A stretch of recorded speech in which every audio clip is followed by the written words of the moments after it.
स्वागत है दोस्तों आपका एम्पलीफायर वर्ल्ड चैनल में। देखिए, एक पिछले वीडियो में मैंने क्लास डी 900 वाट का एक ऑडियो बोर्ड जिसका साउंड क्वालिटी टेस्ट किया था। आज हम उसी का सर्किट डायग्राम देखने वाले हैं। इस सर्किट में आपको एक प्रोफेशनल क्लास डी एम्पलीफायर का सर्किट जो होता है मैं एक्सप्लेन कर रहा हूँ। इससे आप 2 ओम पर 900 वाट भी ले सकते हैं। देखिए दोस्तों, आजकल के न्यू टाइप के जितने भी एम्पलीफायर मार्केट्स में अवेलेबल हैं जो कि प्रोफेशनल कंपनियां बना रही हैं, वो ज़्यादातर अपने ही जो इक्विपमेंट है उसमें क्लास डी एम्पलीफायर का ज़्यादा यूज़ कर रही है, जो कि आईसी बेस्ड होता है। तो ये बात तो तय है कि फ्यूचर जो है क्लास डी एम्पलीफायर का ही है। जैसे कि आप जानते हैं कि normal A class, A B class या बी क्लास का जो एम्पलीफायर होता है, इसमें जो इनपुट सिग्नल दिया जाता है, जिस फॉर्म में सिग्नल दिया जाता है उसको बिना कुछ छेड़े सेम वैसी उसी सिग्नल को एम्पलीफिकेशन करके बड़ा बना के आउटपुट में आपको मिल जाता है।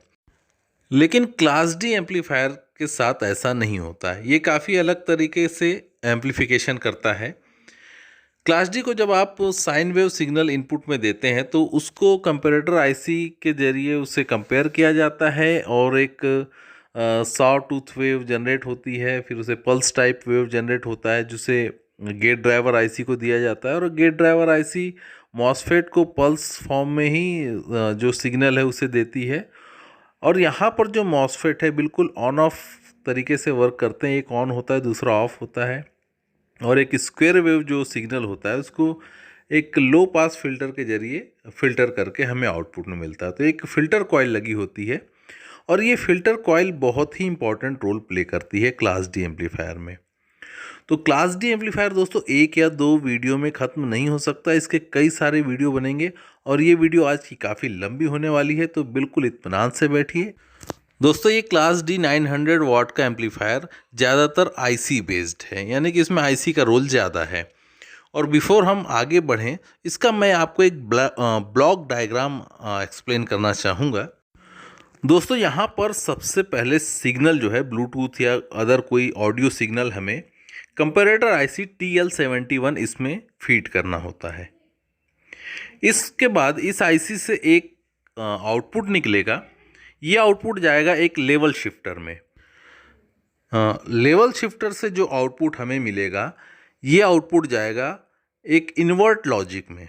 इन्वर्ट लॉजिक में जो आईसी यूज़ होगी CD4049 आईसी यूज़ होगी। लेवल शिफ्ट करने के लिए हम यहाँ पर ट्रांजिस्टर यूज़ कर रहे हैं। एक PNP ट्रांजिस्टर है 2N5401। दोस्तों, यहाँ पर एक सवाल आता है कि TL71 आईसी से जो आउटपुट निकल रहा है उसको लेवल शिफ्टर में देने की क्या ज़रूरत है, डायरेक्टली लॉजिक इन्वर्ट लॉजिक को क्यों नहीं दिया जा सकता। तो उसका कारण ये है कि जो TL71 आईसी है ये प्लस माइनस ग्राउंड यानी कि इस टाइप की सप्लाई पे वर्क करती है, और जो इन्वर्ट लॉजिक है ये इसका जो रेफरेंस है ग्राउंड जो होता है ये माइनस सप्लाई होती है। एंड सेम ऐसे ही जो IR2110 जो मॉसफेट गेट ड्राइवर आईसी है उसको ग्राउंड से कोई लेना देना नहीं है। उसका ग्राउंड होता है माइनस सप्लाई, जो हमें -70 वोल्ट की या प्लस माइनस जो सप्लाई देते हैं उसमें जो ग्राउंड होता है वो ग्राउंड से इसका कोई लेना देना नहीं है। इसको माइनस की जो लाइन होती है, -70 वोल्ट की जो लाइन है उसको ये ग्राउंड रेफरेंस लेती है ऐसी। तो TL71 का ग्राउंड नॉर्मल जो प्लस माइनस के बाद जो ग्राउंड होता है वो है, लेकिन जो इन्वर्ट लॉजिक और गेट ड्राइवर आईसी इनका ग्राउंड अलग है। यहाँ पर ये दोनों आईसी -70 वोल्ट इस लाइन को ही अपना ग्राउंड समझती है। इसी वजह से हमें लेवल शिफ्टर एक 2N5401 ये ट्रांजिस्टर की ज़रूरत पड़ती है। ये ट्रांजिस्टर का काम ये है कि जो TL71 इसका रेफरेंस ग्राउंड अलग है और इन्वर्ट लॉजिक और गेट ड्राइवर आईसी इनका रेफरेंस ग्राउंड अलग है, तो इनको मैच कराने के लिए लेवल शिफ्टर का काम होता है। तो ये लेवल शिफ्टर के बाद सिग्नल आ जाता है इन्वर्ट लॉजिक में। इन्वर्ट लॉजिक से 2 आउटपुट निकलते हैं, वो चले जाते हैं गेट ड्राइवर आईसी में। गेट ड्राइवर आईसी से 2 आउटपुट निकलते हैं, वो चले जाते हैं मॉसफेट में, एक हाई आउटपुट एक लो आउटपुट। इसके बाद देखिए दोस्तों, गेट पर जो मॉसफेट के गेट पर जो सिग्नल आ रहे हैं मॉसफेट उसी के अकॉर्डिंगली स्विचिंग करते हैं और हमें एक हाई आउटपुट मिलता है। लेकिन यहाँ पर देखिए हमें इस सर्किट को सेल्फ ऑसिलेटिंग कराना है, यानी कि इस सर्किट को हाई फ्रीक्वेंसी पर ऑसिलेट कराना है। और ये सर्किट खुद ही ऑसिलेट होता है, इसे कहते हैं सेल्फ ऑसिलेशन। तो ये सर्किट वर्क करता है सेल्फ ऑसिलेशन मेथड पर। दोस्तों, इस सर्किट को सेल्फ ऑसिलेशन करने के लिए एक फीडबैक लूप की ज़रूरत पड़ती है। जो फीडबैक लूप जो होता है, स्पीकर आउट से हमारे TL71 इस आईसी को फीड करता है और एक ऑसिलेशन, एक फ्रीक्वेंसी अपने आप इसमें जनरेट होने लगती है और उसी फ्रीक्वेंसी को आधार लेकर ये TL71 आईसी इनपुट सिग्नल को कंपेयर करती है।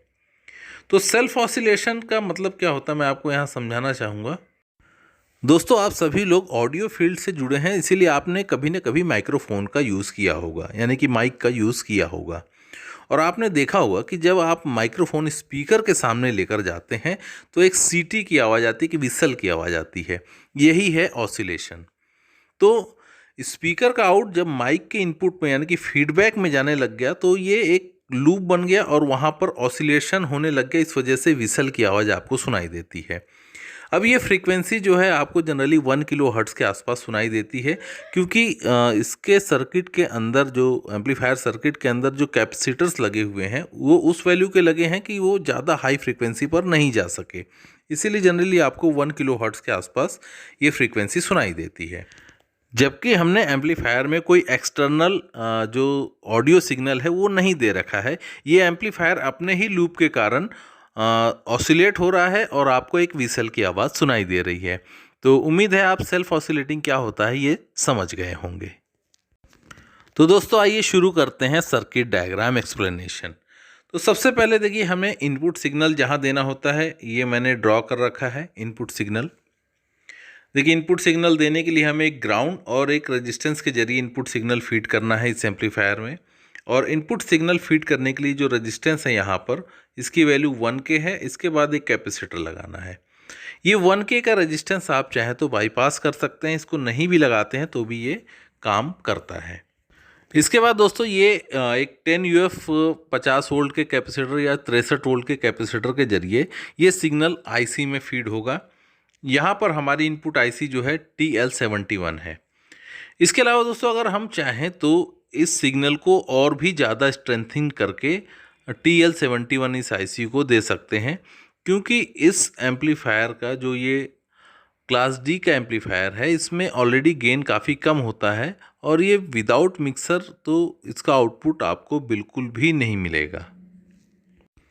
यहाँ पर दोस्तों मैंने TL71 ये आईसी ड्रॉ की है और इसके पिन कॉन्फ़िगरेशन आपके सामने लिखे हुए हैं। तो देखिए, जो सिग्नल इनपुट में आ रहा है, इस सिग्नल को सबसे पहले हमें पिन नंबर 2 में इंसर्ट करा देना है। तो ये हम पिन नंबर 2 से सीधा यहाँ जोड़ देते हैं। नेक्स्ट, इसके बाद पिन नंबर 3 ग्राउंड से जुड़ा रहेगा। इसके बाद दोस्तों, इस टाइप के इनपुट में, इस जो कंपैरेटर आईसी है उसमें जब हम इनपुट देते हैं तो कभी कभी कम वॉल्यूम पर एक नॉइज़ की समस्या आती है। तो इस समस्या से बचने के लिए यहाँ पर दो डायोड 4148 ये दोनों इस टाइप के उल्टे और सीधे इस टाइप के कन्फिग्रेशन में लगाकर एक सिरा ग्राउंड से जुड़ा होता है और दूसरा सिरा इनपुट से जोड़ दिया जाता है। तो इस तरीके का अरेंजमेंट होता है। तो यहाँ पर हम इस तरीके का यहाँ ड्राइंग कर लेते हैं। इसके बाद दोस्तों, यहाँ पर पिन नंबर 2 और 3 के बीच में एक 102 ये कैपेसिटर लगाना है। ये 102 उसका कोड है और इसे आप पॉलिस्टर या सिरेमिक दोनों में से कोई भी लगा सकते हैं। इसके बाद दोस्तों, हमें पिन नंबर 6 से एक आउटपुट मिलेगा जो कि 1K की रेजिस्टेंस से हमें लेवल शिफ्टर में देना है। तो आगे का सर्किट ड्रॉ करने से पहले हम यहाँ पर पावर सप्लाई की लाइन ड्रॉ कर लेते हैं। तो देखिए, यहाँ पर प्लस एंड माइनस 70 वोल्ट की लाइन मैंने ड्रॉ कर रखी है और ये जो है 8.2 के रेजिस्टेंस यहाँ पर लगा हुआ है। सेम वैसा ही एक रेजिस्टेंस निगेटिव साइड भी लगेगा जो कि इस TL71 इस आईसी को पावर अप करेगा। तो देखिए, यहाँ 10 ओम की रेजिस्टेंस के बाद हमें देना है 8.2K की रेजिस्टेंस लगेगी, उसके बाद 10 ओम की रेजिस्टेंस लगेगी। तो ये इस तरीके से हमें यहाँ जोड़ देना है। तो ये 10 ओम हम यहाँ पर भी निगेटिव साइड में भी लगाएंगे। हालांकि ये 10 ओम की रेजिस्टेंस ऑप्शनल है, आप डायरेक्टली भी जोड़ सकते हैं, लेकिन फिर भी करंट लिमिट करने के लिए ये रेजिस्टेंस लगा देना ज़्यादा बेहतर होगा। और यहाँ 8.2 के ये रेजिस्टेंस 2 वाट में होगी, क्योंकि ये मेन पावर को, जो मेन वोल्टेज है 70 वोल्ट, इसको ड्रॉप करके 5.6 वोल्ट में कन्वर्ट करना है जीनर लगा के। इस वजह से इस रेजिस्टेंस के अक्रॉस बहुत ज़्यादा वोल्टेज का ड्रॉप है, इसी वजह से इस रेजिस्टेंस को 2 वाट रखा गया है। तो यहाँ पर वोल्टेज क्लैम्प करने के लिए 5.6 वोल्ट का एक जीनर डायोड लगाया गया है, और ऐसा ही अरेंजमेंट हमें निगेटिव साइड में भी करना है। तो 5.6 वोल्ट के बाद में एक 220 UF 16 वोल्ट का आप एक कैपेसिटर लगा सकते हैं। यहाँ वोल्टेज मैंने नहीं लिखा है स्पेस की कमी के कारण, यहाँ पर लिख देते हैं, ये 16 वोल्ट में आप लगा सकते हैं। और यही वाला अरेंजमेंट हमें निगेटिव साइड में करना है। तो निगेटिव साइड में झीनर डायोड और कैपेसिटर की पोलैरिटी अलग रहेगी। देखिए इसमें पोलैरिटी जो है झीनर डायोड की, पॉजिटिव वाला सिरा ग्राउंड की ओर कनेक्ट है और इसमें पॉजिटिव पॉजिटिव की ओर कनेक्ट है। तो इस तरीके से पोलैरिटी का काफ़ी ध्यान रखना होता है। अगर झीनर डायोड की पोलैरिटी गलत लग जाए तो यहाँ पर आपको 8.2 के इस रेजिस्टेंस के बाद में 5.6 वोल्ट मिलना है, वो नहीं मिलेगा। अब देखिए लेवल शिफ्टर की हम बात कर रहे थे, तो जो TL71 इस IC से जो आउटपुट मिल रहा है वो हमें 2N5401 इस ट्रांजिस्टर को देना है। देखिए ये ट्रांजिस्टर जुड़ा है प्लस एंड माइनस से डायरेक्टली, इसका ग्राउंड से कोई लेना देना नहीं है। और इस IC का जो आउटपुट है वो विथ रिस्पेक्ट ग्राउंड के साथ में है, मतलब रेफरेंस ग्राउंड से लिया गया है TL71 का। तो ये प्लस माइनस और GND इस पर ये IC वर्क कर रहा है। दोस्तों यहाँ पर मैं एक बार फिर से रिपीट कर देता हूँ कि TL71 IC ये प्लस माइनस ग्राउंड पर वर्क करेगी, जबकि लेवल शिफ्टर सेक्शन जो है ये प्लस एंड माइनस इस पर ही वर्क कर रहा है, सिंगल सप्लाई पर। यानी कि जो हमें आउटपुट यहाँ पर मिलने वाला है वो विथ रिस्पेक्ट यहाँ पर जो रेफरेंस होगा -70 वोल्ट की लाइन से रेफरेंस होगा, जो सिग्नल आउट हो रहा है। अब ग्राउंड के रेफरेंस में ये जो सिग्नल हमें यहाँ नहीं मिलेगा। पहले हमें जो TL71 इस IC से पिन नंबर 6 से जो सिग्नल मिला है वो ग्राउंड के रेफरेंस में है, और जो 2N5401 ये ट्रांजिस्टर के बाद जो हमें आउटपुट मिलेगा वो -70 वोल्ट इस लाइन के रेफरेंस में है। तो ये जो CD4049 ये IC है, इस IC का जो पिन नंबर 8 है वो -70 वोल्ट की लाइन से जुड़ जाएगा। आप ऐसा समझिए कि CD4049 ये इन्वर्ट लॉजिक का पिन नंबर 8, मतलब इसका जो -70 वोल्ट की लाइन से ये जुड़ रहा है, मतलब ये है कि ये ग्राउंड का काम कर रहा है CD4049 के लिए। तो ये ग्राउंड अलग है और CD4049 का जो ग्राउंड है वो -70 वोल्ट की लाइन है। दोस्तों इसके बाद हमें 2N5401 इस ट्रांजिस्टर के कलेक्टर से आउटपुट मिल रहा है। ये आउटपुट हमें पिन नंबर 9 पर दे देना है, CD4049। ये देखिए यहाँ से हमें एक आउटपुट मिला, ये क्रॉस वायर होते हुए पिन नंबर 9 पर पहुँच गया। अब इस IC का काम है जो इसे इनपुट दिया जाता है उसका आउटपुट जो मिलता है उसको मिरर कर देना, यानी कि उल्टा कर देती है। तो दोस्तों इस IC का आउटपुट जो है, दो आउटपुट निकलेंगे CD4049 से, ये चले जाएंगे IR2110 इस IC पर। ये गेट ड्राइवर IC है, इसका काम है मॉसफेट के गेट को ड्राइव करना। तो ये भी सिंगल सप्लाई से चलती है और इसका रेफरेंस -70 वोल्ट की लाइन ही रहेगा। दोस्तों यहाँ पर इस IC के पिन नंबर मैंने लिख रखे हैं, इसलिए कोई कन्फ्यूज़न ना हो। इसके बाद देखिए पिन नंबर 11, पिन नंबर 13 और इसके बाद पिन नंबर 14, ये -70 लाइन से जुड़ जाएंगे। इसी के साथ साथ पिन नंबर 2 ये भी -70 वोल्ट की लाइन से डायरेक्टली जुड़ जाएगा। इसके बाद दोस्तों हम जो इन्वर्ट लॉजिक है जो CD4049, इससे दो आउटपुट निकल रहे हैं जो कि इसके पिन नंबर 12 और पिन नंबर 10 पर कनेक्ट हो जाएंगे। लेकिन ये दोस्तों ये IC जो है, इसको जो भी सिग्नल दिया जाता है ये उसका इन्वर्ट यानी कि इसको उल्टा करके आउटपुट में देती है।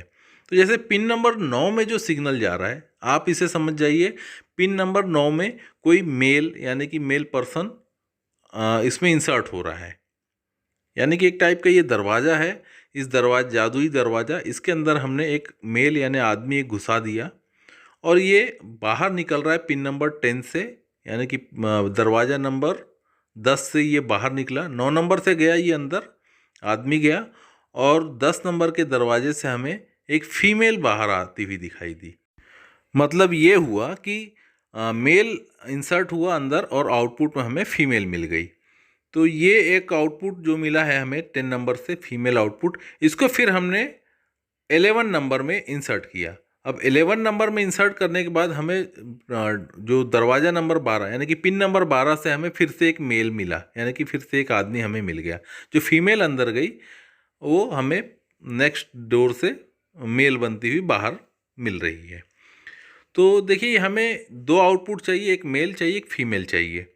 तो जो हमें फीमेल आउटपुट मिला है उसको हम दे देंगे पिन नंबर 10 पर इसके। ये इस तरीके से हम यहाँ से जोड़ देंगे। IR2110 के पिन नंबर 10 पर हमने फीमेल आउटपुट दे दिया। यहाँ पर देखिए हाई आउटपुट और इन लो आउटपुट होता है, तो मैं हाई और लो की बजाय male output and female output आपको यहाँ पर कहना चाहूँगा, ताकि थोड़ा समझने में और आसानी हो। तो देखिए हमने फीमेल आउटपुट को पिन नंबर 10 पर दिया। इसके बाद हमें एक मेल आउटपुट जो मिला था उसे हमने पिन नंबर 12 पर दे दिया। तो आप इसे समझ जाइए कि हाई आउटपुट हमने दे रखा है पिन नंबर 10 पर और पिन नंबर 12 पर हमने लो आउटपुट दे रखा है। तो इस तरीके से जो IR2110 IC है इसको इनपुट मिल जाता है। अब इस IC से 2110 IC से 2 आउटपुट निकलेंगे, एक हाई आउटपुट और एक लो आउटपुट। ये चले जाएंगे इस मॉसफेट के गेट पर। इस मॉसफेट को गेट को ड्राइव करना है, इसीलिए गेट ड्राइवर IC लगी हुई है। तो देखिए पिन नंबर 7 से पॉजिटिव साइड का जुड़ जाएगा और पिन नंबर 1 जो है निगेटिव साइड का मॉसफेट जुड़ जाएगा, जिसे कि 33 ओम की रेजिस्टेंस के जरिए गेट पर दिया गया है। और इसके साथ साथ यहाँ पर हम एक डायोड लगा देते हैं। ये डायोड जो है 33 ओम इस रेजिस्टेंस के पैरेलल में रहेगा और ये डायोड हाई स्पीड वाला है जो कि 4148 है।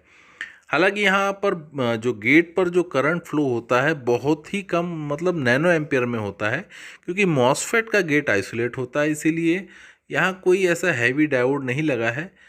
लेकिन 4148 इस डायोड की स्विचिंग स्पीड काफ़ी ज़्यादा होती है। इसके बाद दोस्तों यहाँ पर मैंने 2 मॉसफेट ड्रॉ किए हैं और ये दोनों मॉसफेट एन चैनल मॉसफेट हैं। आप यहाँ पर IRFP 4227 या फिर IRFP 250 यूज़ कर सकते हैं। यहाँ पर दोनों ही मॉसफेट एन चैनल है, ये बात ध्यान में रखिए। और एन चैनल मॉसफेट की पहचान ये है कि एरो जो है उसके अंदर की साइड जाता हुआ दिखाई देता है। तो देखिए यहाँ पर हमें एक गेट डिस्चार्ज रेजिस्टेंस भी लगाना पड़ेगा। तो जो मॉसफेट का गेट है उसको डिस्चार्ज करने के लिए हमने रेजिस्टेंस लगा दी है। दोस्तों गेट डिस्चार्ज रेजिस्टेंस लगाने का रूल ये है कि गेट और सोर्स के बीच में रेजिस्टेंस लगनी चाहिए। लेकिन देखिए पॉजिटिव साइड तो ठीक है, गेट और सोर्स के बीच में रेजिस्टेंस लगी है, बट निगेटिव साइड में गेट और ड्रेन के बीच में रेजिस्टेंस लगी, जो कि गलत है। इसको हम डिलीट कर लेते हैं। एक्चुअली रेजिस्टेंस लगनी चाहिए बॉटम साइड में गेट और सोर्स के बीच में। तो सोर्स पिन जो है यहाँ पर देखिए सोर्स पिन निगेटिव सप्लाई से जुड़ी है और पॉजिटिव सप्लाई साइड में देखिए मॉसफेट की ड्रेन पिन जो है प्लस सप्लाई से जुड़ी है। तो यहाँ पर ये 4.7 के ये रेजिस्टेंस लगेगी। ये 4.7 के रेजिस्टेंस अब निगेटिव साइड के मॉसफेट के गेट को डिस्चार्ज करेगी। नेक्स्ट इसके बाद दोस्तों मॉसफेट के ड्रेन और सोर्स के बीच में 10 ओम रेजिस्टेंस एंड 220 PF इस टाइप का एक नेटवर्क बनेगा। ये कैपेसिटर और रेजिस्टेंस का सीरीज नेटवर्क है। ये ध्यान रहे ये मॉसफेट के ड्रेन और सोर्स के बीच में लग रहा है। यहाँ पर जो PF है 220 PF ये 2 kV में होनी चाहिए और रेजिस्टेंस 10 ओम हाफ वाट में लगाया जा सकता है या क्वार्टर वाट भी चलेगा। और इसके बाद 2 डायोड इस तरीके से यहाँ पर लग जाएंगे। ये MUR 120 ये हाई स्पीड डायोड है, अल्ट्रा फास्ट डायोड है ये। दोस्तों यहाँ पर अल्ट्रा फास्ट डायोड बहुत ज़रूरी हो जाता है क्योंकि नॉर्मल डायोड काफ़ी ज़्यादा हीट करेंगे। दोस्तों यहाँ पर ये दोनों डायोड रिवर्स बायस में लगे हुए हैं, यानी कि पॉजिटिव पॉजिटिव साइड में और निगेटिव निगेटिव साइड में। और दोनों का जंक्शन स्पीकर लाइन पर है। और इसके बाद देखिए +70 और -70 लाइन के बीच में एक 224 यानी 0.22 UF ये 250 वोल्ट में एक कैपेसिटर लगा हुआ है। इसके बाद दोस्तों जो स्पीकर लाइन है यानी कि मॉसफेट का जो आउटपुट हमें मिल रहा है वहाँ पर हमें ये इंडक्टर लगाना है। ये इंडक्टर 25 माइक्रो हेनरी का होगा। ये इंडक्टर लगाने के बाद हमें एक कैपेसिटर का भी नेटवर्क लगाना है। उसके बाद हमें स्पीकर आउटपुट हमें मिलेगा। तो यहाँ पर हम एक स्पीकर ड्रॉ कर देते हैं। दोस्तों स्पीकर के साथ हमें एक झोबल नेटवर्क लगाना पड़ता है जिसमें कि 104 ये कैपेसिटर रहेगा यानी 0.1 UF ये 250 वोल्ट में रहेगा और एक 10 ओम रेजिस्टेंस ये आप 1 वाट 2 वाट या 5 वाट तक लगा सकते हैं। तो यहाँ रिकमेंडेशन ये है कि आप इसे 2 वाट में लगाइए। अगर आप इसकी वाटेज वैल्यू बढ़ाते हैं तो कोई इशू नहीं है, आप इसे 5 वाट तक भी आसानी से लगा सकते हैं। इसके बाद जो इंडक्टर का जो आउटपुट है जहाँ स्पीकर कनेक्ट है वहाँ पर एक कैपेसिटर और एक रेजिस्टेंस लगेगा जो कि ग्राउंड से जुड़ेगा। तो ये एक LC नेटवर्क है, LCR नेटवर्क कह सकते हैं क्योंकि इसमें तीनों चीज़ें हैं, इंडक्टर है, कैपेसिटर है और रेजिस्टेंस है। तो रेजिस्टेंस जो है 1.5 के 5 वाट में है और जो कैपेसिटर है 684 उसका कोड है यानी कि 0.68 UF 400 वोल्ट में। इसके बाद दोस्तों सेल्फ ऑसिलेशन के लिए इस सर्किट में एक फीडबैक लगाना ज़रूरी है। ये फीडबैक इस सर्किट को सेल्फ ऑसिलेट कराएगा। तो सेल्फ ऑसिलेट कराने के लिए हमें आउटपुट से इनपुट IC पर एक नेटवर्क लगाना है रेजिस्टेंस और कैपेसिटर का। तो देखिए आउटपुट से हमने एक रेजिस्टेंस लिया, ये 100 के इस रेजिस्टेंस की वैल्यू है और ये क्वार्टर वाट में है। यहाँ पर आपको जो भी रेजिस्टेंस के ऊपर वाटेज की वैल्यू नहीं लिखी है वो सभी क्वार्टर वाट है।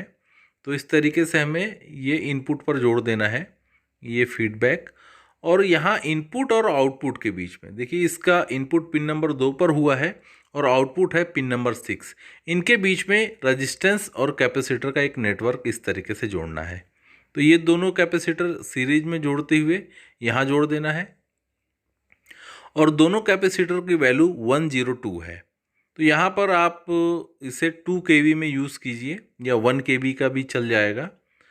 और इन दोनों के सेंटर पॉइंट से 1K का रेजिस्टेंस इस तरीके से ग्राउंड से जुड़ जाएगा।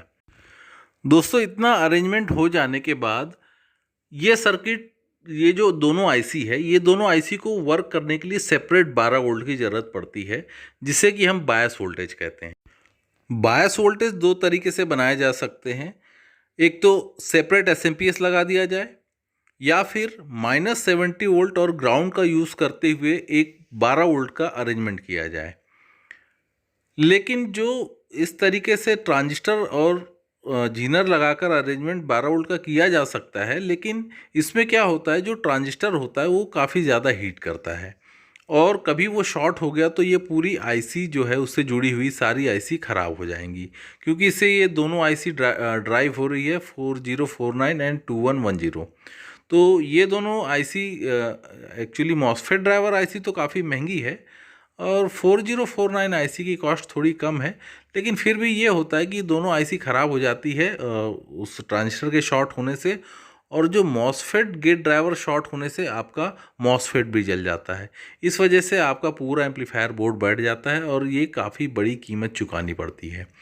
इसीलिए मैं यहाँ सलाह दूंगा कि आप जो बायस वोल्टेज के लिए आप अलग से SMPS का अरेंजमेंट करेंगे तो ये काफ़ी बेहतर होगा।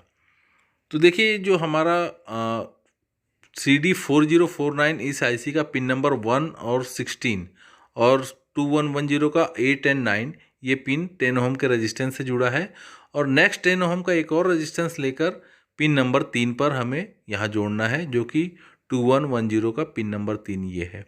तो यहाँ से हम इस तरीके से यहाँ से ड्रॉ कर लेते हैं क्योंकि ऑलरेडी जगह काफ़ी कम हो रही है। तो यहाँ से मैं ये ड्रॉ कर देता हूँ।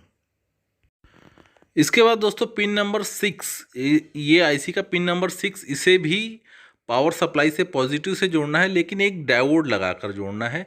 ये डायोड की वैल्यू है MUR460। ये भी हाई स्पीड डायोड है, अल्ट्रा फास्ट डायोड है और एक 10 ओम की रेजिस्टेंस लगाकर इस तरीके से कनेक्ट करना है।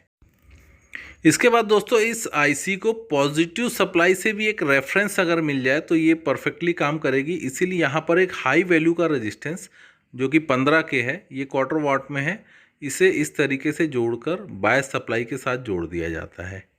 ये यहाँ से हमने लेकर आया, ये क्रॉस वायर है, आपस में नहीं जुड़ा है, और ये आकर ये 10 ओम इस रेजिस्टेंस के दूसरी साइड जुड़ गया, मतलब पिन नंबर 6 से जुड़ गया। यहाँ पर दोस्तों पिन नंबर 6 एंड 5 इनके बीच में एक कैपेसिटर लगा देना है। ये फिल्टर कैपेसिटर नॉर्मल 100 यूएफ आप 63 वोल्ट में लगा सकते हैं। तो यहाँ इस तरीके से मैं बना देता हूँ। एक्चुअली ये फिल्टर का काम पिन नंबर 6 पर आने वाली डीसी सप्लाई को फिल्टर करना है। दोस्तों इसका प्लस साइड जो है फिल्टर का पिन नंबर 6 की ओर रहेगा।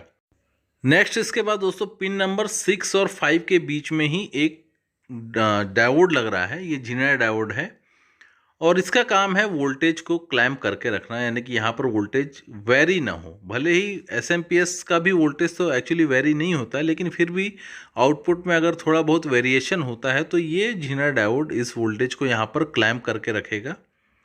और ये डायोड की वैल्यू है 12 वोल्ट, यानी कि 12 वोल्ट का जीना डायोड यहाँ पर इस तरीके से लगाना है। इसके साथ एक 4148 ये डायोड भी लगेगा, जो कि ये 2N5401 इसके कलेक्टर से जो हमें सिग्नल आउट मिल रहा है, इसे एक 4148 डायोड के जरिए इस तरीके से यहाँ पर पावर सप्लाई से जोड़ देना है, जो कि 12 वोल्ट 10 ओम के बाद हमें मिल रहा है बायस वोल्टेज। इस तरीके से हम यहाँ पर जोड़ देंगे, या सीधे सीधे यूँ कह सकते हैं कि 2N5401 इसका कलेक्टर का आउट एक डायोड लगाकर पिन नंबर 1 CD4049 के पिन नंबर 1 पर देना है।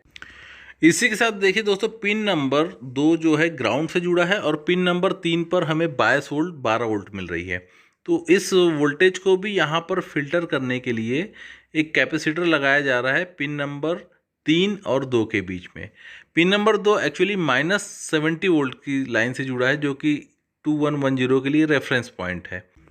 अब इसी के साथ देखिए दोस्तों पिन नंबर 1 और 16, इसी के साथ पिन नंबर 8 और 9 IR 2110 का 8 और 9, ये भी प्लस सप्लाई जो कि 12 वोल्ट बायस वोल्टेज है उससे जुड़ा हुआ है। तो वहाँ पर भी हम एक फ़िल्टर कैपेसिटर लगा देंगे, जो कि पावर सप्लाई को फ़िल्टर करेगा, उसको मिलने वाले पावर सप्लाई को। क्योंकि इसमें किसी भी तरीके का अगर कोई रिपल्स आता है तो वो मॉसफेट के परफॉर्मेंस को डिस्टर्ब कर सकता है। इसीलिए पिन के ही पास में अगर फिल्टर कैपेसिटर लगा दिया जाए तो इस आईसी का परफॉर्मेंस बढ़ जाता है। अब देखिए जो 12 वोल्ट का माइनस है, जो बायस वोल्ट 12 वोल्ट है, उसका जो माइनस है वो -70 वोल्ट लाइन के साथ जुड़ जाएगा। तो ये -70 वोल्ट लाइन यहाँ से देखिए ये यहाँ तक है, हम यहाँ से इसको कनेक्ट कर देंगे। यहाँ से ड्रॉ करते हैं। दोस्तों यहाँ पर ड्राइंग थोड़ा कॉम्प्लिकेटेड होता जा रहा है, क्योंकि इसमें ऐसा लग रहा है कि काफ़ी सारे कंपोनेंट्स ऐड हो गए हैं, लेकिन एक्चुअल में ये काफ़ी इजी होता है क्लास डी एम्पलीफायर, और इसका रिपेयरिंग भी काफ़ी इजी होता है अपने normal class A B amplifier के मुकाबले।